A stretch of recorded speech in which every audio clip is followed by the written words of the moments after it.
The question reads, scenario of a 45-year-old taxi driver, non-COPD, had recurrent cough productive of sputum for the past 2 years. He had a recent flare, which was treated 2 weeks ago before presentation. Patient also had pedal swelling. His FEV1 is less than 0.8, FEV1 over FVC of 0.61. A, what additional history will you ask? B, how will you manage this patient? And C, what will you do to him when he presents 3 weeks later? So this patient is having COPD complicated by copulmonale. So what additional history will you ask? So I would like to ask about compliance with medications. I would also like to ask about adherence to lifestyle modifications, such as cessation of cigarette smoking if the patient smokes, and then reduce exposure to biomass and dust. I would also like to ask about use of face mask. Use of face masks in this patient is very important. Being a taxi driver, having frequent exposure to dust and smokes from automobile engines. So I would like to ask about use of face mask. Then I will ask about frequency of flares. Then symptoms of copulmonale will also be asked, such as pedal swelling, abdominal pain. Then I will want to know the vaccination status of the patient against pneumococcal influenza and COVID-19. The next question is, how will you manage this patient? So based on the information provided in the scenario, the patient is having moderate form of COPD in stable state. And to manage this patient, I would like to use a flow chart for managing COPD patients on follow-up. And of course, if the patient is still having pedal swelling, I would like to introduce low-dose diuretic. So this is a flow chart for managing COPD patients on follow-up. It has two arms, the left arm and the right arm. The left arm is for stable patients with COPD on follow-up, while the right arm is for patients with exacerbation on follow-up. The index patient is in stable state. For that reason, I'm going to use the left arm in explaining how the patient should be managed.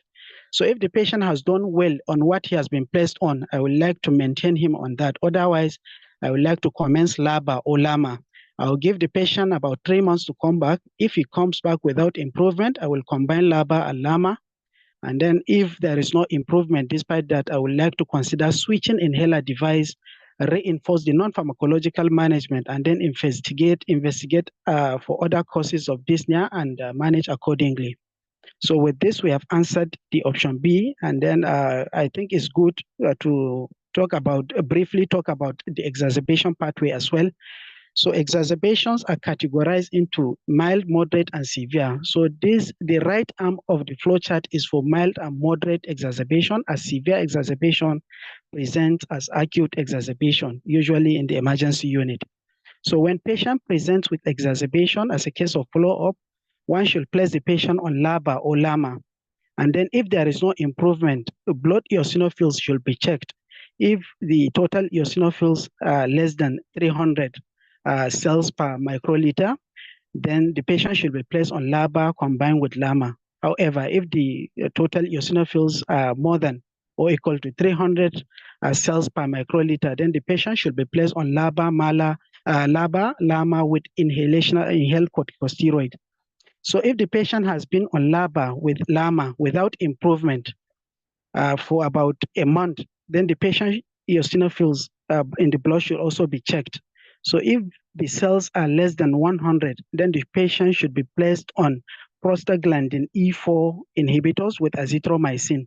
If the cells are more than or equal to 100, then the patient should be placed on LABA with LAMA and then plus inhaled corticosteroid. So there is room for escalation at the level of the LABA-LAMA with inhaled corticosteroid if the patient is not improving. And then one can de-escalate to LABA and LAMA if the patient is improving. So what will you do to him when he presents 3 weeks later? So when he comes 3 weeks later, I would like to counsel on the importance of adhering to medications. I will counsel on the need to adhere to lifestyle modifications. I will assess for complications such as copulmonale and manage accordingly. I will assess the need for long-term oxygen therapy and counsel the patient on that if indicated. I'll also counsel on the need for vaccination if the patient has not had vaccination. Then I'll consider pulmonary rehabilitation. Now, brief overview on COPD under the following headings. COPD is a preventable and treatable disease characterized by progressive, not fully reversible airflow limitation. It is associated with structural lung changes due to chronic inflammation from prolonged exposure to noxious particles or gases, most commonly cigarette smoke. It is the third leading cause of death in the world, tobacco smoking accounting for 70% of cases in high-income countries. A prevalence of 7.7% was found in Nigeria, with global prevalence of 10 to 20%. The risk factors include cigarette smoking, both passive and active smoking, occupational exposure, environmental pollution, genetic factor like alpha-1 antitrypsin deficiency, male gender, among others. Now, the pathophysiology of COPD. Etiological factors such as smoke from cigarette, pollutants, and host factors cause impaired lung growth with associated lung injury, lung and systemic inflammation, leading to chronic inflammation with associated changes in the lungs. This will now cause imbalance between protease and anti-protease activities with release of inflammatory mediators, leading to airflow limitation, gas trapping, gas exchange abnormalities, mucous hypersecretion, and pulmonary hypertension with overall persistent airflow limitation, and of course, features of COPD. So the phenotypes of COPD include chronic bronchitis, which is divided into frequent exacerbators and non-exacerbators, emphysematous type, then mixed phenotypes, that's overlap between COPD and asthma, then bronchiectasis. Now, the main symptoms include dyspnea, chronic cough with associated chronic sputum production, wheezing, chest tightness. So the physical signs include hyperinflated chest, expiratory rhonchi, forced lip breathing, use of accessory muscles of respiration, paradoxical movement of the lower ribs, cyanosis, reduced cricosternal distance, reduced cardiac dullness on percussion, peripheral edema, raised JVP, cachexia. So to investigate, investigations in COPD include spirometry, which will show FEV1 over FVC of less than 0.7 with FEV1 of less than 80%, and then increase in FEV1 that is both less than 200 mils and 12% above the pre-bronchodilator FEV1 is considered significant. Chest X-ray is also very important, which will show features of hyperinflation, pulse oximetry, which may show hypoxemia, arterial blood gases, which will show hypoxia, hypercapnia with or without acidosis. And then full blood count is also very important. It may show erythrocytosis, leukocytosis, basophilia, eosinophilia, as the patient may have secondary polycythemia. And then leukocytosis in addition, because the patient may have superimposed bacterial infection. ECG is also very important. It may show evidence of chamber enlargement, echocardiogram, and then sputum microscopic culture and sensitivity for superimposed bacterial infection. BMP and N-terminal pro-BMP are also very important. So the goal of management is to assess and monitor disease, and then to reduce risk factors, to manage stable COPD, to manage exacerbation.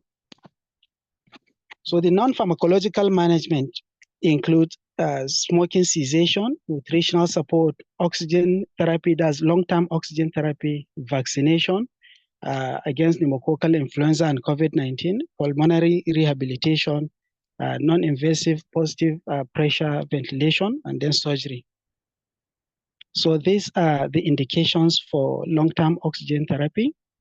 Partial pressure of oxygen less than 7.3 kilopascal when stable, or partial pressure of oxygen greater than 7.3 but less than 8 kilopascal when stable, and one of the following is present. Secondary polycythemia, nocturnal hypoxemia, peripheral edema, and pulmonary hypertension. So this is acute exacerbation of COPD. As I mentioned earlier, exacerbations categorized into mild, moderate, and severe. So this is the severe form of exacerbation that presents as acute exacerbation of COPD, usually presents in the emergency. So the first thing to do is actually to give a nebulized short-acting beta-2 agonist and then short-acting muscarinic antagonist, and then to be given nebulized 4-hourly, and then to give 28 to 32% intranasal oxygen to maintain SpO2 between 88 to 92%, and then give corticosteroid in the form of prednisolone or hydrocortisone. So if one is using prednisolone, one has to give PPI cover and then give calcium supplement. And then antibiotic is also very important because of superimposed bacterial infection and also for anti-inflammatory property, especially azithromycin. And then monitor a patient closely. So monitoring of patient is also very important. So complications include copulmonale, respiratory failure, pneumothorax, pulmonary hypertension, polycythemia, and lung cancer. So the take-home message here is COPD is preventable and treatable disease, but not curable. Non-pharmacological management modalities are keys in the management. Use of management flowchart in categorizing and managing patients is very important. Identify complications and treat accordingly. Thank you for listening. Thank you for giving me the opportunity to present. Wow, thank you so much, Dr. Umar, for that very lucid and concise presentation. You really kept to time. Thank you so much. Okay, so now we'll take comments from the participants first, and then we'll now move on to our teachers. And please keep the thanks coming on the chat. Okay, so let me take some of the chats here. Dr. Ede is saying, thank you, Chief, for the beautiful presentation. Please, what supports core pulmonale here? Chronic bronchitis can be bloated. I guess she meant to say that they can have edema in COPD too. Chief, do you want to react to that? Okay, I considered copulmonale because the patient had pedal swelling. Yeah, so that's why I considered copulmonale. Although there are so many causes of pedal swelling in the setting of COPD, but I considered copulmonale. But I don't know if somebody will clarify on that. Okay, maybe we'll still talk about it later. Dr. Becky is saying, good presentation, sir. Dr. Cassidy is saying, beautiful presentation, thank you. Dr. Regina Weke is saying, thank you for this beautiful presentation. Please, how do we differentiate between mild, moderate, and severe exacerbations? Okay, for mild exacerbation, usually the patient will be speaking in full sentences, will mild to no accessory muscle of respiratory usage, and then with mild expiratory wheeze, and then normal vital signs. And then in addition, the patient will have respiratory rate of less than 24 cycles per minute, heart rate of less than 95 beats per minute, and then the SpO2 will be more than or equal to 92% of room air, with C-reactive protein of less than 10 milligrams per deciliter. That's for the mild. While for the moderate, the patient will be speaking few words with moderate accessory muscles of respiratory usage, moderate to severe wheezing with associated, and then the respiratory rate will be more than or equal to 24 cycles per minute. Heart rate will be more than or equal to 95 beats per minute. SpO2 will be less than 92% of room air. C-reactive protein will be more than or equal to 10 milligrams per deciliter. So in addition, arterial blood gases, partial pressure of oxygen in moderate will be less than or equal to 60 millimeters of mercury, with partial pressure of carbon dioxide of more than 45 millimeters of mercury, with no associated acidosis. So while the severe form, the features are almost similar to the moderate, with the exception of the arterial blood gases, where you will have acidosis in addition to the partial pressure of carbon dioxide. For partial pressure of oxygen of less than or equal to 60 millimeters of mercury, with partial pressure of carbon dioxide of more than 45 millimeters of mercury, the patient will have acidosis. And then in addition, the patient will have moderate to severe accessory muscles of respiratory usage. And then the patient will have altered level of altered mental status in a severe form of exacerbation. Thank you. Wow, thank you so much. That was beautiful. So Dr. Amakri is saying thank you for your beautiful presentation. Dr. Jamila is saying thank you for the presentation. I think you are supposed to treat pulmonale. Do you want to react to that? So treatment of copulmonale actually like in the setting of COPD. COPD, the copulmonale complicating COPD. If you treat COPD, the copulmonale will go. So as I mentioned earlier, if the patient still having pedal swelling, I would like to introduce low dose diuretic. So that one will take care of the pedal swelling. But treating COPD will automatically take care of the copulmonale. But I don't. That's my thought actually. But I don't know if somebody will shed more light. Okay. All right. Okay. So Dr. Musa is saying thank you for the lucid presentation. Dr. Raleigh is saying thank you so much for the awesome presentation. Dr. Mohammed, says thank you. A lot of thanks from Dr. Amadi, Dr. Taribi, Dr. Yahaya, Dr. Lighton, Dr. Rita Loka, Dr. Telma. They're all saying thanks, Dr. Kuti. And Dr. Salim says, thank you for the elaborate presentation, sir.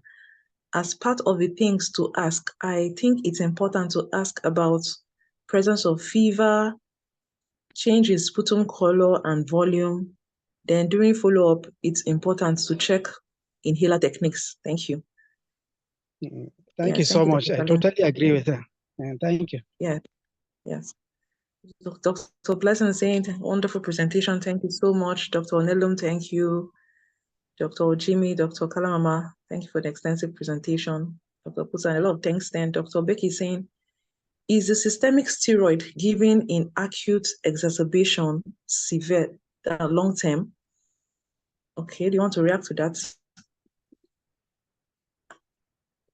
Sorry, systemic steroid given in acute setting? You know, when you were talking about the exacerbation, you said we can give prednisolone or hydrocort, and then you mentioned calcium supplementation. So she's asking if you're going to give it on a long-term basis. Okay, I think for the prednisolone, you give 30 milligrams daily for 1 week. Then you taper down to 20 milligrams daily for another 1 week. Then you taper down to 10 milligrams daily for another 1 week. Then I think 5 milligrams daily for 1 week. Then you wean the patient off. I saw it somewhere actually, but I don't know if that's correct. Okay, no, that's not the current teaching anyway. The current teaching is to give for just 5 days now. Okay, thank you. 40 milligrams for just 5 days and you stop. So it's not giving a long-term basis. Okay, thank you. Okay. So Dr. Alozie is saying, very good presentation. Dr. Omar, please could you show us the references again? Okay, please, he wants you to put on the reference slide. Dr. Adiboka is saying, well presented, thank you. Okay, Dr. Yeah, is saying it's better to use may have instead of will have. Okay, and wonderful presentation. Please, I just want to confirm the classification she just gave. Is this for asthma or COPD? I guess it's asking, okay, so there's some hands up. I guess it's asking that's for the classification for the exacerbation that he gave. Okay. Is for COPD. Yes, okay, so Dr. COPD. Temi. Okay, Dr. Temi, please go ahead. All right, good morning, teachers and colleagues. Very beautiful presentation, Dr. Musa. So, okay, one of the things I first wanted to say was on the follow-up, inhaler technique is very, very, very important. The most important thing at follow-up, actually. So it was omitted on the slide. It's very important at the follow-up. Then for the classification of the severity. So I can't remember the name, but if that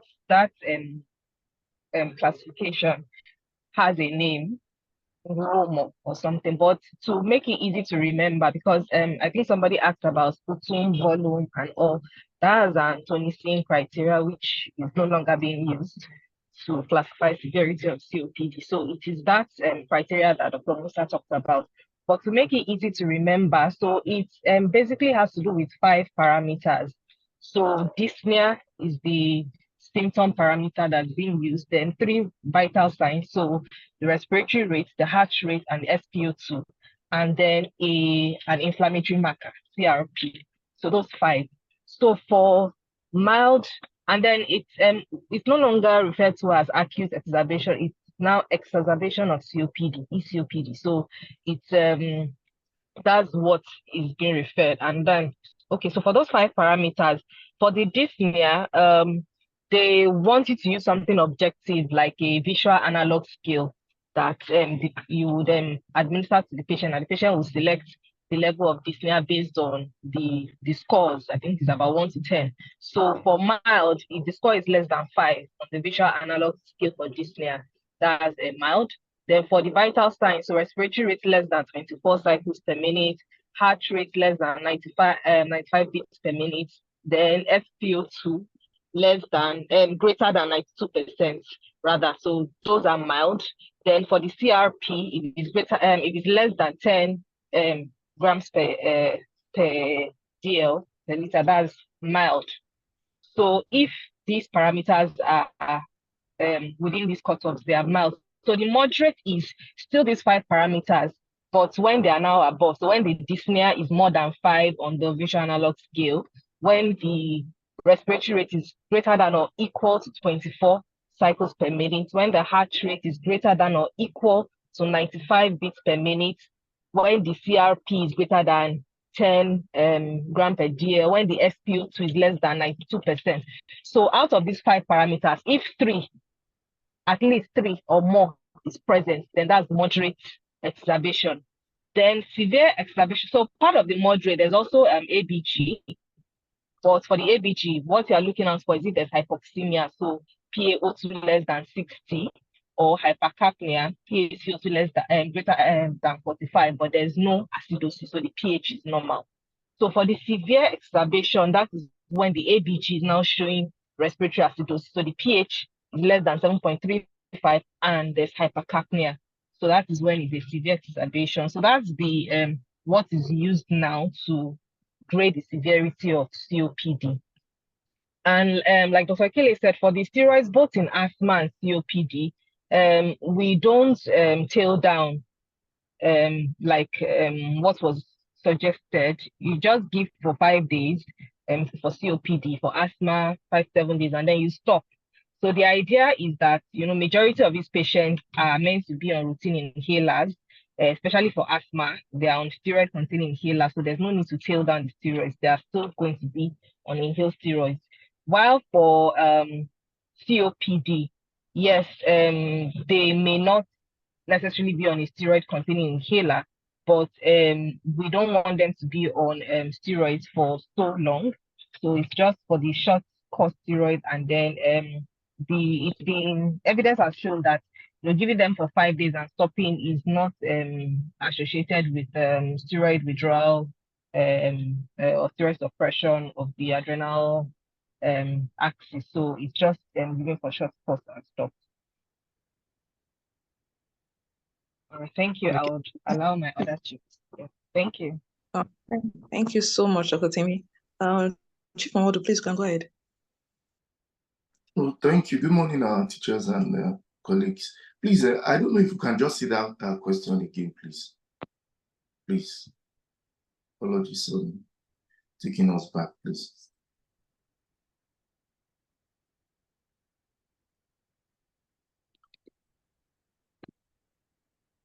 Okay, so even with these parameters, you graded it as moderate exacerbation. Using, you can also determine the severity in terms of if you're using GOAT, using the FEV1, that can place it into the particular GOAT status. Yes, sir. So FEV1 of less than 0.8. Okay, because typically I know the using the FEV1, so this is GOAT class 2. Is that what you are saying? Would you say this is GOAT class 2? Uh, yes. Okay, so majorly, if we want to talk about is a known COPD already, so it means that the test has been done before, which has showed persistent airway limitation. So we actually use the post bronchodilator values, okay, in terms of FEV1 to now classify into the gold class, okay. And when you have those within after post bronchodilator, there's still no reversibility of that obstruction in terms of the FEV1 FVC, still less than 0.7. If he has the FEV1 greater than 80 or equal to 80, that's good 1. If he has between 50 to 79, that's good 2. If he has 30 to 49, that's good 3. And if it's less than 30, that's good 4. Then that is actually assessment of their airflow obstruction in light of the volumes, okay? Then you ought to look at their exacerbation history, which is very, very important, so that you'll be able to place them in the right goal treatment group.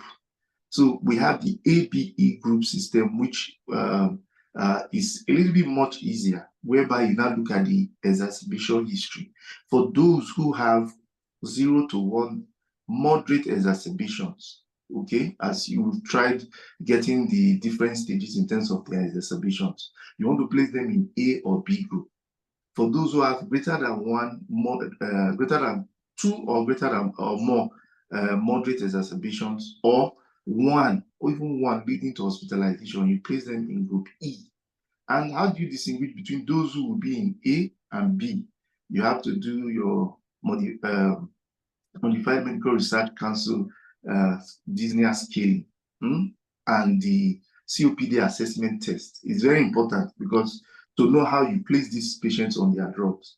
And I love the fact that you put the dyspnea and exacerbation pathways. Those are the 2 key things we check when the patients are having those exacerbations, so that you know. So how do you know your start point? If you have initially placed this patient on a particular drug, okay, and they are now having the exacerbation, from then on you move, okay. For those who have been on, let's say for the dyspnea, as you said, they can be on the bronchodilators, LABA or LAMA, okay, and it's still worsening, you go to the LABA, LAMA. For those on LABA, LAMA before, who now still exacerbate, you now want to check. We normally do what we call the AARO, adjust, assess, adjust and review, or adjust, review and assess. You can actually check them. There are key things that are very common that you must ask, because of a very important point. We are trying to get these drugs as much as possible into the airways.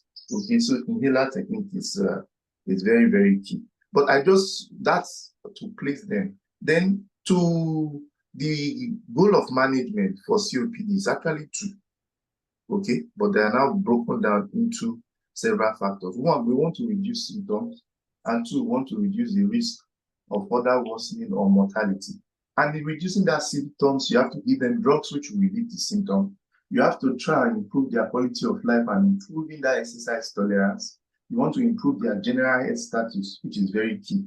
Then, to reduce the risk of progression to worse or complications, you want to prevent the disease progression. You want to prevent and treat any exacerbation that will come, and you want to reduce mortality.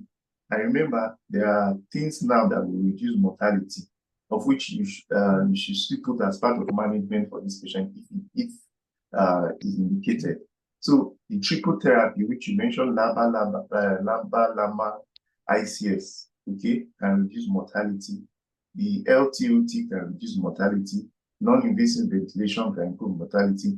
Smoking cessation can improve mortality, in them. Pulmonary rehabilitation can also reduce mortality. So it's quite key, so that anytime you're managing, even for the stable patients, those are some of the things you want to check if the need, when you are reassessing them on subsequent what they call an appointment. So the initial appointment after seeing them, or the first appointment, is to actually grade them, classify them, put them on those drugs, educate them. You understand? Then when you see them again in terms of the second visit, you are now checking some of those particular things that you've actually discussed on, how they are taking their drugs, any exacerbations, these techniques that you've told them to use in terms of the healer, are they really using it well? Are there any complications developing, so that you can prevent them from having those complication. You want to also look at, is it disease, because disease is progressive, are you also looking at the possibility of them having the need for oxygen so that you institute it as quickly as possible, as you said, to reduce mortalities? You also assess all of those parameters in entirety. Okay, I think that's what I can contribute for now. Thank you so much. Thank you so much, Dr. Mamadou. I thought I saw a third hand. Okay, I can't see the hand anymore. Okay, so let me just make a little input. Chief Umar, for the second question, they said, how will you manage? I think my contributions are that I think you should have also added the investigations there. You didn't talk about it there. You just talked about it when you were presenting. So full blood count, chest X-ray, arterial blood gas, CRP, ECG. I think you should add it to this question when you're answering how will you manage. So before you even mention the investigation, I also think you should also add that you examine the patient. Since they said he had pedal edema, is the pedal edema still there? Does he have other features of pulmonary, like maybe S3, loud P2? Because the pedal edema might just be from the complication of, just from the COPD, not that it's actually in heart failure. So you just really want to confirm if he is actually in core pulmonary. I think you should also add all those examination findings, and then the investigations you also do, ECG, ABG, and all that, to assess for L thoughts. I think you should add it there. So then for the definition, please, can you go to that definition? That when you were now actually presenting. Which one, ma? The definition of COPD in the presentation.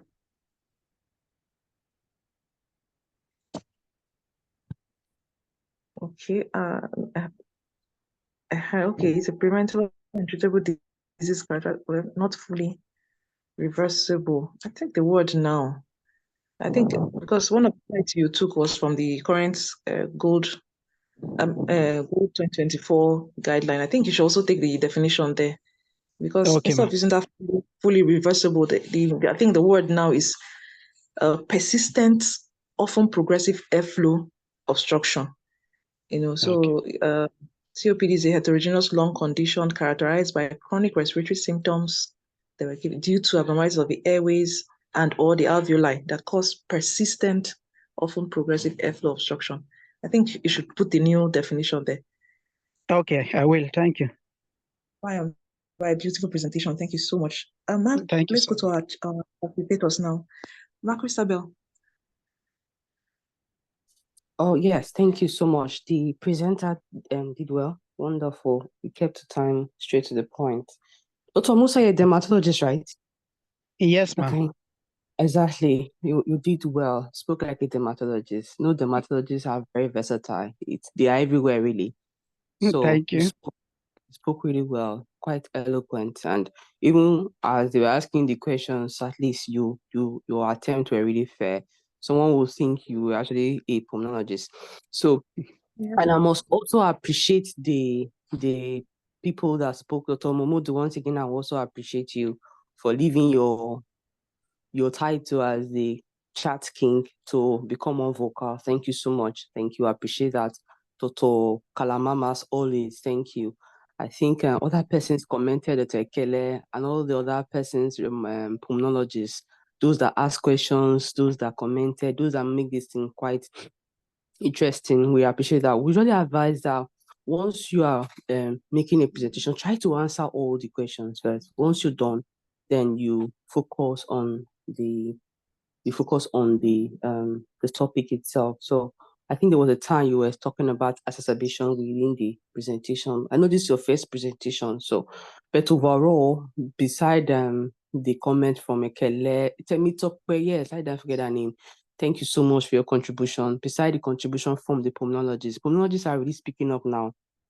And I really appreciate that. There's really nothing to add, really. You guys did well. The combination of the Dr. Musa and the pulmonologist and other participants, there's really nothing to add. You did well. And please just continue being vocal in class. The better you speak, the better you become. So I don't know if Chief Chitu, Chief Amigos, Kopi, don't need any comment, or Kopi, Fatima. I don't have But any. okay, Chief was beautiful. Very, in fact, I was just listening and learning. Thank you. okay, sir. Thank you, sir. So, Doctor, so we must apply the combination of the pulmonologist and the Dr. Musa. But Dr. Remy doesn't have a comment. Dr. Chita hasn't said anything. Dr. Cookie hasn't said anything. Just know that indeed there was no. You guys did wonderfully well. So I appreciate all of you for the active participation. Dr. Kele, please, you can move to the next. You can move to the next presenter. All right, thank you, Ma. Okay, Dr. Nuhu, please. Good morning, facilitators, teachers, senior colleagues, and colleagues.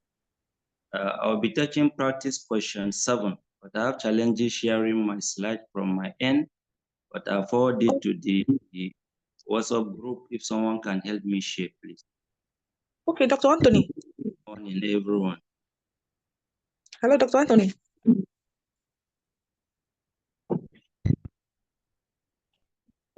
Dr. Anthony, are you there?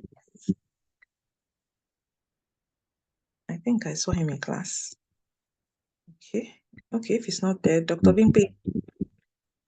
Okay. Okay. Okay. Go ahead. Okay. Okay, she's already Okay. sharing. Okay. Let me share. Okay.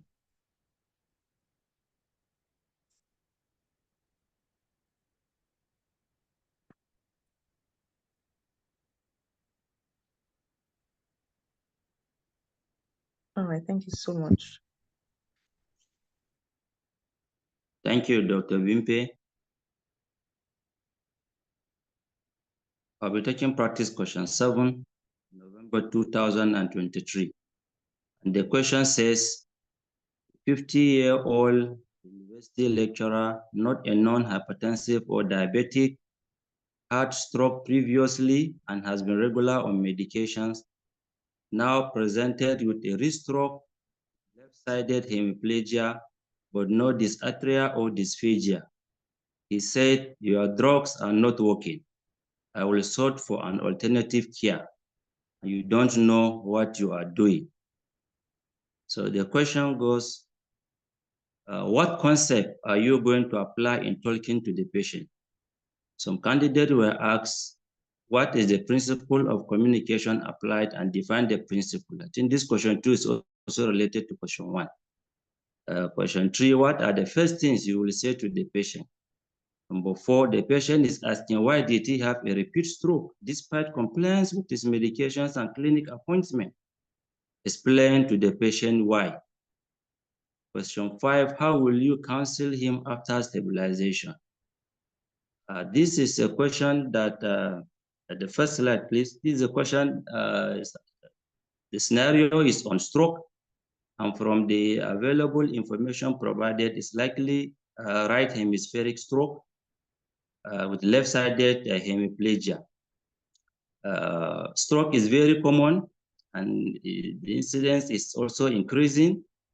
One of the features, the question might not come as straightforward as this, based on good records that we had in the past. There may be some other features, and there are other features to look out for so that you can use it in counseling. Typically, patients that present right hemispheric stroke, in addition to the left hemiplegia, they will also have sensory loss on that side. They may also have left-sided lack of awareness on the left side, and then also neglect of the left side of their body. They can also have problem with vision, including loss of vision on the left half of their visual field on both eyes. They can have problem with perception of depth and then direction. That will predispose them to fall and then fracture. They will not be able to understand maps and find objects such as clothing or personal items. They will also have some cognitive impairment, including memory loss. They will have a behavioral problems such as lack of concern, impulsivity, inappropriate words and action, which this patient seems to, which need to be ruled out. Also, they may also have depression. If the question turns out to be the right-sided hemiplegia, then the patient having left-sided hemispheric stroke. In addition to the hemiplegia on the right side, the sensory loss, and then the visual defect will be on the right half of the visual field of both eyes. In addition to this, they can also have problem with speech and then understanding language. And remember, the patient is a lecturer. They may also have a problem with math, and then they will have problem with organization and then brainstem. From the question, no symptoms of cerebral stroke was given, and then there are no features to suggest brainstem stroke. So let's go to the answers. So in case they bring the question in whichever way, we'll be able to decipher. So the concept applied is empathy as one of the empathy as one of the communication skills that is required. In answering this question, several communication skills and ethical principle comes into play, but one stands out based on what the patient is telling us is empathy. And empathy is defined as the power of understanding and imaginatively entering into another person's feelings. In other words, it is also defined as the ability to understand and share the feelings of another person. It essentially entails putting yourself in someone else's shoe and imagining how they feel. Like a saying goes, first you must walk a mile in another person's moccasin. Moccasin is a shoe. Next slide. Next slide. Empathy helps to show compassion and care, which is needed for this patient. It builds trust and rapport. It also reduces conflict and tension and improves communication and understanding. Next slide. In doing this, you also need emotional intelligence in applying empathy or showing empathy to a patient in an exam scenario, because you are there for exam with a lot of adrenaline surge in your system. You yourself need empathy, but you have to rise above your own need for empathy and then empathize with the patient that is in you're attending to. So you need some emotional intelligence, which is also defined as the ability to feel, use, communicate, recognize, remember, describe, identify, learn, manage, understand, and explain emotions occurring within yourself and then or significant others, in this case, the patient. You are to be responsive and sensitive to the patient's feeling, your own feeling and that of the patient as well. Next slide. So the scenario actually requires also, in addition to empathy, understanding, effective communication, compassion, and support to address the patient's anger and frustration. Because that's the real issue, the real task to address in the patient, and avoid being judgmental or paternalistic. Next slide.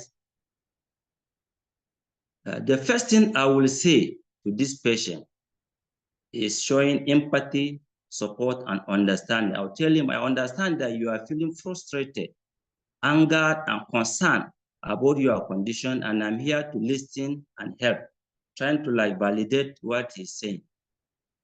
I want to acknowledge that you have been adherent to your clinic appointment and medications, and it's concerning that you've had a repeat stroke. Despite this, let's work together to explore options to improve your care. Yeah, I can also ask him to tell me more about what he is feeling, or if he has any other concern. Yeah, next slide. The patient is asking you, why did he have a repeat stroke despite compliance with his medication and clinical appointment? Explain to the patient why. Some of the reasons for the repeat stroke in this patient is presence of non-modifiable risk factors in this patient for stroke, and then unidentifiable risk factors that may be present in this patient. And there is actually possibility of a break in doctor-patient relationship, perhaps when he was being reviewed after the first stroke. Possibly he was not adequately counseled on his condition and what secondary prophylaxis might do and what they might not do. And now he's very angry and frustrated because of the repeat stroke. If he was adequately counseled, and then if what is possible and what are not possible are explained to him, and the chances, probably he will have been much more informed. So the next slide. So the non-modifiable risk factors in this patient is the increase in age. Though stroke is seen in stroke can occur in all ages. He is in the middle age of 50, so he's also at risk of developing stroke. The gender is a male, so that one alone is also another risk factor. That is two. Race, perhaps we presume that he is a Nigerian, and then he's black, and the gender is also, race, being a black is a risk factor for stroke, and then the previous history of stroke on its own. And there may be a possibility of family history of stroke when one evaluate or asks further. So all these four or even four risk factors which we cannot modify. So I've explained to the patient that these risk factors are there and you have them, but we cannot modify them. Okay. Then the other modifiable risk factors that we evaluate further are hypertension. Despite the fact that they say hypertension, but should be reviewed. Cigarette smoking in whichever form of cigarette, carotid stenosis, which can occur in some patients, cholesterol, dyslipidemia, some cardiac abnormalities, some of which can be valvular heart disease, which can even be, some can be congenital, and then various endocrine/metabolic problems such as diabetes, complications of obesity, dyslipidemia, hemoglobinopathies, though not typical for his age, lifestyle such as inactivity and obstructive sleep apnea. So in addition to the non-modifiable risk factors, that has also looked for some unidentifiable, modifiable or non-modifiable risk factors in him. Next slide. There's also genetic. Genetic can be both modifiable and non-modifiable, because it is potentially modifiable now. And then other vasculitides, and then paradoxical emboli from likely ASD, which is congenital. Next slide. How will you counsel this patient after stabilization? Will re-establish rapport or maintain the existing rapport and encourage patient applying principle of ethics and communication all through. I will show active listening, maintaining eye contact, encouraging patient to talk freely. I'll try to take additional relevant history and then provide education along the line, and then intermittently ask the patient to recap checking for understanding. I'll continuously identify his concerns, how they affect or how they will affect his life and profession, and provide a realistic plan or solution. And then I'll offer him holistic approach to health, including both physical, mental, psychological, psychosocial, professional, spiritual, and even the purpose of life. Next slide. Chief, please, you have 1 more minute. By showing empathy, I'll acknowledge the patient's feelings and concern. By showing empathetic word, I'll give contact number so the patient can contact me anytime he has is ready to do so. I'll discuss stroke rehabilitation in this patient extensively. And then the financial implication. I also mobilize multidisciplinary teams to manage this patient. Next slide. I will continue to educate the patient on stroke from etiology to complications, re-emphasize adherence to secondary preventive medications, and then lifestyle modification. Follow up with these multidisciplinary teams at their own appointed times. I also discuss potential side effects of drug, and then emphasize the need for further evaluation, as earlier mentioned. Next slide.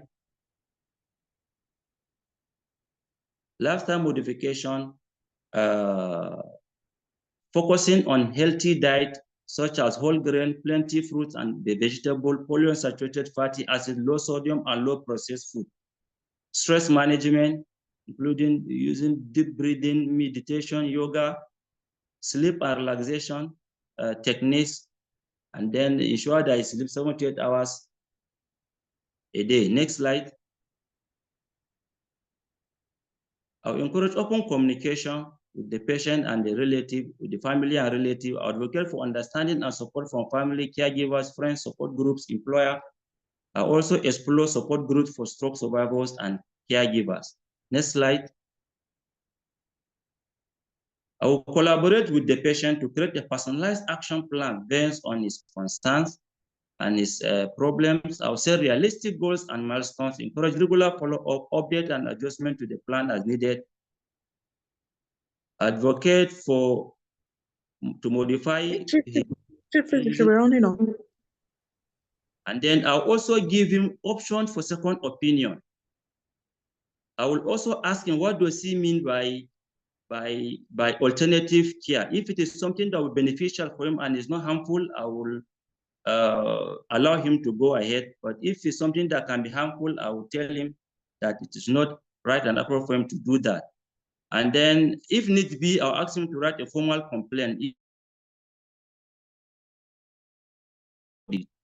And also because cognitive impairment is common, especially in person that has a stroke, I will also screen him for cognitive impairment using mini-mental status examination or the Montreal Cognitive Assessment Tool or the Cognitive Screening Initiative for Dementia or the Neuropsychological Battery to screen for cognitive impairment in this person and address them. Also check for depression, screen for depression and offer help.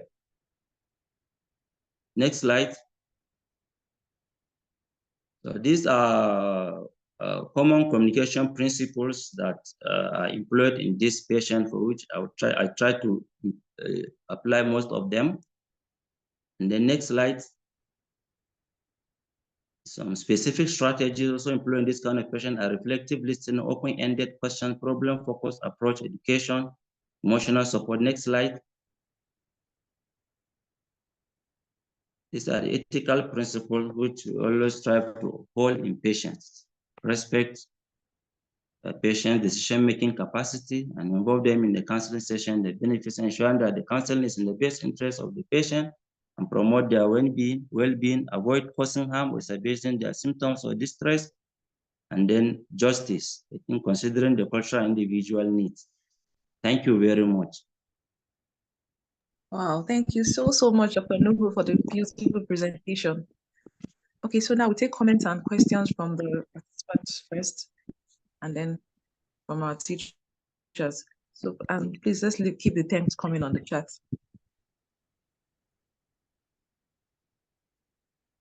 Okay, so Dr. Musa is saying, thank you for the presentation. Please, what are the novel risk factors for stroke? Go ahead, Chip.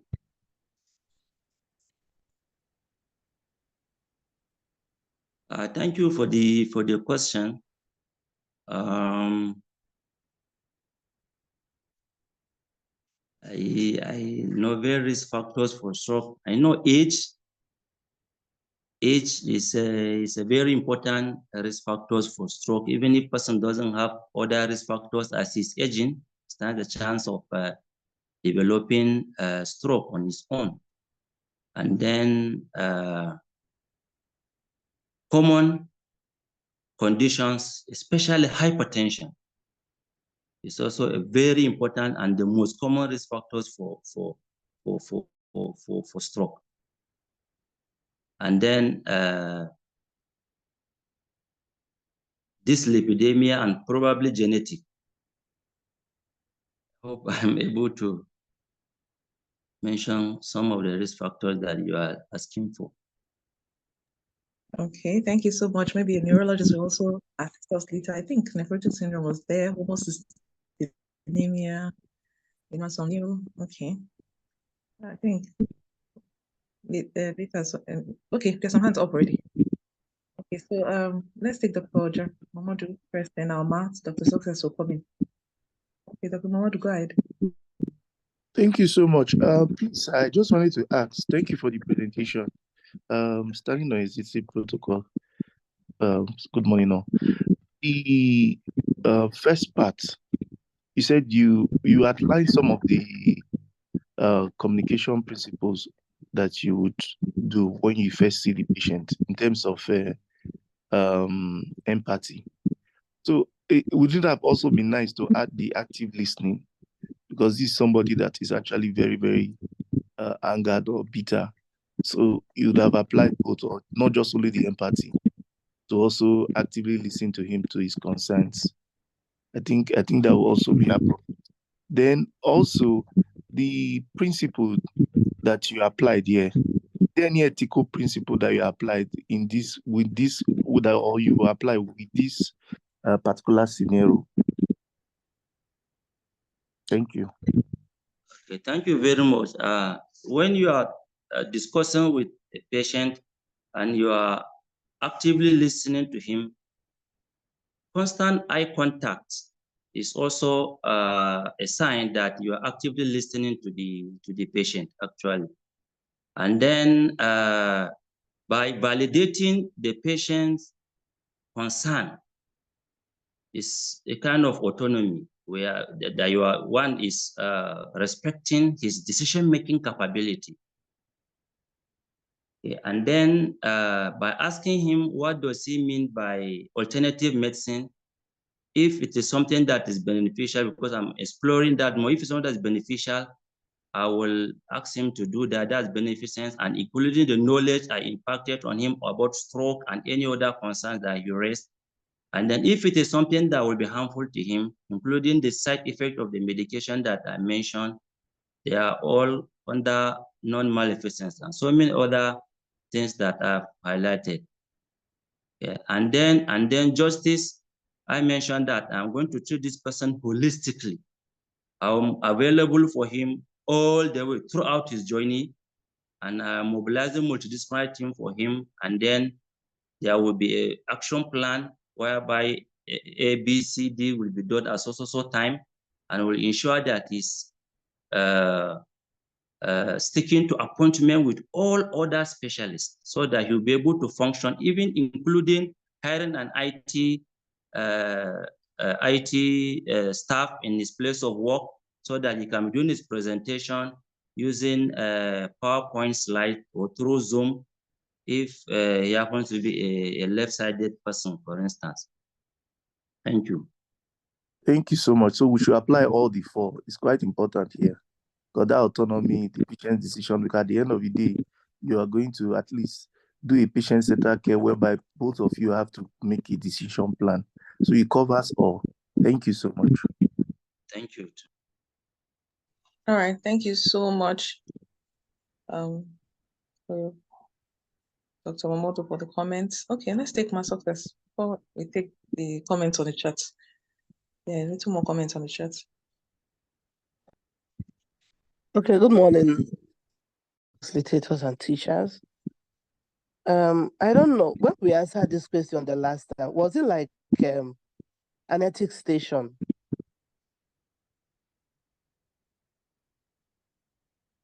Okay, so I was thinking that it was more of an, let's see that question again, Dr. Noho. I was thinking that it was more of an ethics station. Yeah. Okay, so I just want to comment and say thank you to the presenter. The truth is that I want to look at this question again. Now, this patient is 50 years and now has a repeat stroke. Now, stroke in the young is stroke in patients less than 50 years. He's not diabetic, he's not hypertensive. So we are seeing a 50-year-old man. So we are seeing a man that has stroke and is less than 50 years. So I could say he has a cryptogenic stroke. Now, the truth is that the cause of cryptogenic stroke or the causes of cryptogenic stroke are wide. And I think one of the things we should also consider are actually, the new, just like the last person asked the question, the novel risk factors for stroke, okay? Like the glutamyl, GGT, that's gamma glutamyl transferase. Elevated GGT has been implicated as an emerging risk factor for stroke. Even hyperhomocystemia, low-grade inflammation, microalbuminemia, even CMV, cytomegalovirus infection, and then Helicobacter pylori infection. All these have been seen as novel. So, these patients been actually evaluated for all this, even inflammatory markers like factor V Leiden. Okay, so these are, so the question is, beyond the traditional risk factors for stroke? Does this patient have, other risk factors for stroke undiagnosed? Okay, so this patient may need extensive evaluation. Okay, so ranging from what he said, okay, so are we even dealing with a cardioembolic stroke where shards are being shown, from the heart? Does this patient have a valvular heart disease? Does this patient has atrial fibrillation?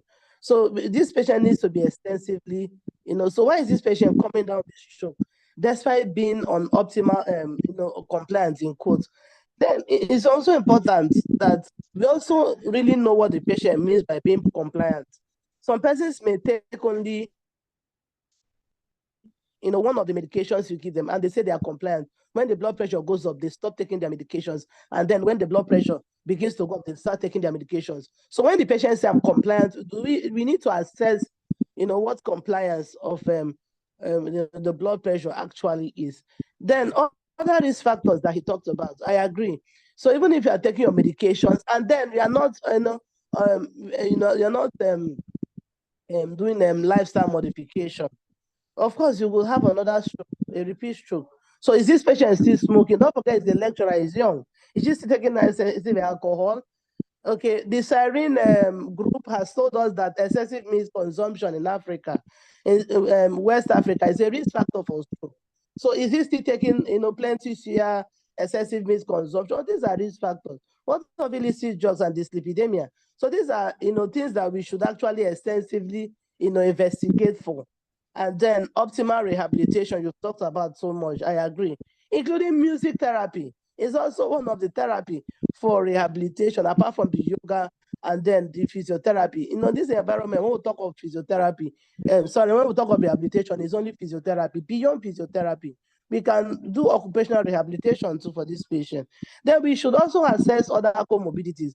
Don't forget that when a patient has depression, it will actually delay, the healing in stroke, and then also maybe a risk factor for subsequent stroke. So I think we should actually, look for all these other. This patient is 50 years, so of course other genetic factors, CADASI, CARASI, MELAS, and then we should also assess for autoimmune, conditions affecting the brain. Now, it's also important for us to know that being in Nigeria is a risk factor for stroke. Yeah, so even some studies have said that, because of the air pollution in Nigeria or in this Western Sub-Saharan Africa, okay, it's also another major risk factors why we are coming down with stroke. And then, of course, just like you have said, counseling your patient, educating your patient, enlightening him on all these things, and then carrying out extensive evaluation to really find out what the exact cause of this stroke is. Because if we don't, he may come down with another stroke, and then we know that the prognosis become worse as they keep having, stroke attacks. Thank you. These are my comments. Thank you, Dr. Novo. Wow, thank you so much, Ma. Okay, so I'll hand over to our teachers now, Ma Christabel. Okay. Oh, thank you so much, for thank you so much for coming in. Thank you for your comments. It's appreciated. It's appreciated. So I don't know, the presenter did well, and I must appreciate it. I don't know, Dr. Yahaya hand was up. Success, you're not a fast state. So let your younger colleagues speak up. Dr. Yahaya, I don't know you. I think I saw your hand up. Do you want to add anything? Good morning, ma. Good morning, teachers. Good morning, seniors.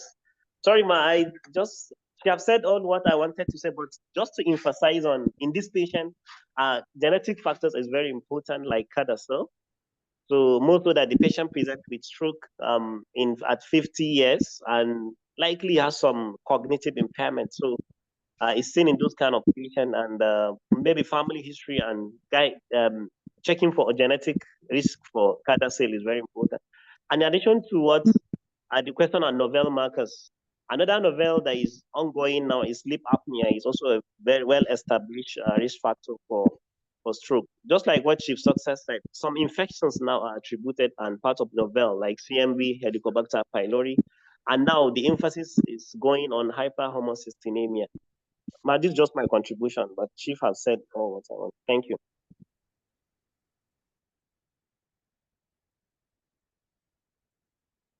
Oh, thank you so much, Dr. Yahaya. Dr. Ogumudede, I was expecting to speak. Dr. Yahaya is a big boy. Oh. Dr. Yahaya is also one of our facilitators. So please, we want to hear you guys speak. Dr. Success, Dr. Yahaya, they are part of our facilitators. We want to hear people that are yet to go for the exam. These guys, both of them have gone for the exam. Yahaya has gone for national exams. The Success has gone for West Africa exams. We want to hear people that have not gone for any of these exams speak. We need to, Dr. Gumundi, that actually I was expecting to speak because you are quite eloquent.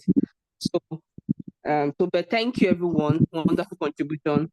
I don't know if Dr. Remigos or Chicks do have anything to add before we move to the next, before we call it a day. Yeah, me, I'm already in my own meeting. Please continue. Thank you.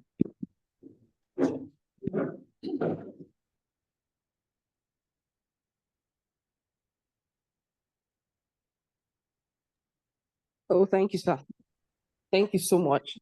So the presenter, Dr. Nuhu, if I pronounce the name well, thank you so much for your presentation. Thank you. I know this is your first presentation. I believe the more you present, the better. You're going for exam next year, right? Yes, ma'am. Okay, good. So the more you present, so please, we need to be hearing your voices. Some people just join this discussion and they just become silent. So please, yes, let's be hearing your voices. Thank you so much. Those that contributed, those that asked questions, thank you. Dr. Momudu, thank you. Dr. Kalamama, we didn't hear your voice this time. Don't let Dr. Momudu take over, please. So thank you so much, everyone. Dr. Success, really appreciate your consistency. Be coming to class every time, every day since after your fellowship. We appreciate that. Our other, so Fatima, I think I'll call you up now. Let me do the needful.